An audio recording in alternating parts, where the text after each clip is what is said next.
여름철 가장 위험한 질환 중 하나인 열사병에 대해 이야기해 보겠습니다. 열사병은 단순한 더위로 인한 피로가 아닙니다. 체온이 급격히 상승하고 체온 조절 능력이 상실되면서 생명을 위협하는 질병입니다. 여름철 더위는 누구에게나 위험하지만 특히 중장년층과 시니어분들은 열사병에 취약하여 예방과 신속한 대처가 무엇보다 중요합니다. 이번 영상에서는 열사병의 정해, 증상, 예방 방법, 그리고 2023년, 2024년 동안 실제로 발생한 열사병으로 인한 사망 사건에 대해서도 이야기하겠습니다. 여러분의 건강을 지키는 중요한 정보들 놓치지 마세요. 1. 열사병이란 무엇인가? 열사병은 고온 환경에서 체온이 40도 이상으로 급격히 올라가면서 발생하는 응급 질환입니다. 우리 몸은 땀을 통해 체온을 조절하지만 고온 다습한 환경에서는 땀이 제대로 증발하지 않아 체온을 낮추기 어려워집니다. 체온이 급상승하면 체내 장기들, 특히 뇌와 심장에 심각한 영향을 미치게 되며 빠르게 의식을 잃고 심한 경우 사망에 이를 수 있습니다. 열사병과 일사병을 혼동하는 경우가 많은데 두 질환은 매우 다릅니다. 일사병은 땀이 많이 나고 탈수 상태가 될 때 발생하는 반면 열사병은 땀이 멈추고 체온 조절 기능이 완전히 마비되는 상태입니다. 따라서 열사병은 더욱 치명적이고 증상이 나타나면 즉시 응급처치가 필요합니다. 2. 열사병 발생 원인과 위험 요소.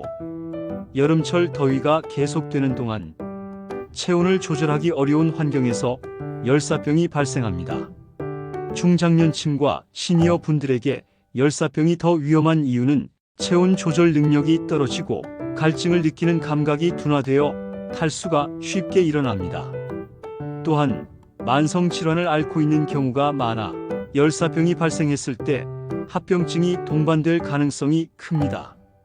특히 고혈압, 당뇨, 심장 질환이 있는 분들은 열사병이 더 빠르게 진행되며 체내 수분 부족과 전해질 불균형이 일어나면 사망에 이를 수 있기 때문에 매우 위험합니다. 3. 2023년, 2024년 열사병으로 인한 사망 사건.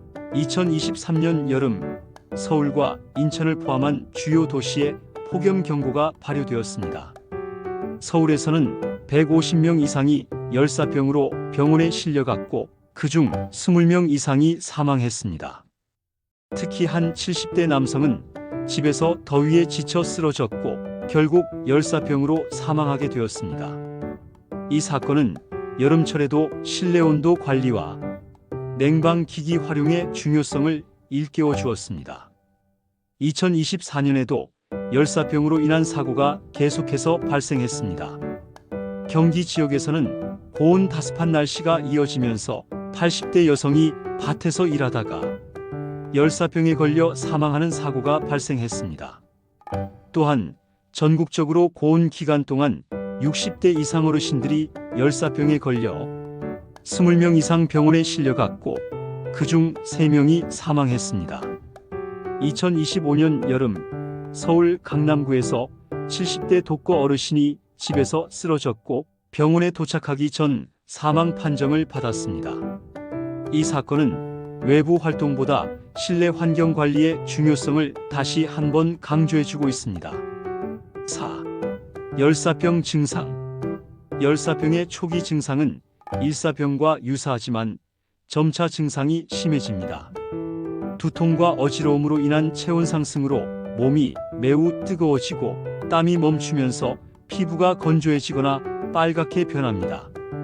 그리고 구토와 근육 경련으로 인해 호흡이 빨라지고 맥박이 불규칙해지면서 의식이 혼미해져 말을 제대로 하지 못하거나 혼자 걷지 못하고 주변이 흐릿해집니다. 심각한 경우에는 경련, 의식상실, 쇼크 상태로 진행되기도 합니다. 이와 같은 증상이 나타나면 즉시 시원한 곳으로 이동하고 체온을 낮추는 조치를 취해야 합니다. 5. 열사병 예방 방법. 여름철 가장 중요한 것은 수분 섭취입니다. 갈증을 느끼기 전에 자주 물을 마시고 운동이나 외출 전후로 물을 충분히 섭취해야 합니다. 하루 8잔 이상의 물을 조금씩 자주 마셔야 하며 과도한 카페인이나 알코올 음료는 피해야 합니다. 그리고 통풍이 잘 되고 가벼운 옷을 입고 모자와 선글라스를 착용하여 직사광선을 차단하는 것이 중요합니다. 색깔이 짙은 옷보다는 밝은 색의 옷을 입는 것이 체온을 낮추는 데 유리합니다. 에어컨을 이용해 실내 온도를 26도에서 28도로 유지하고 선풍기와 젖은 수건을 활용해 체온을 낮추는 것이 좋습니다.